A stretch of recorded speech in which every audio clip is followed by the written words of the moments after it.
When the limit is triggered, Alarm 1 will appear and the alarm will be automatically cleared without any additional action.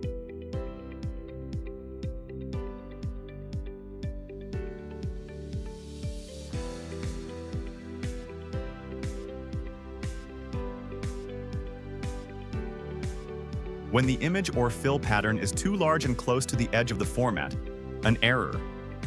Alarm 2 will be reported. It will be automatically released.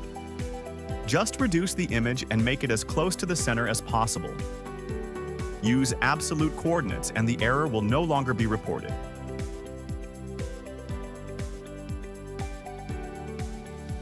When you click Stop Engraving during the engraving process, Alarm 3 will appear. This is normal and the alarm will be automatically cleared.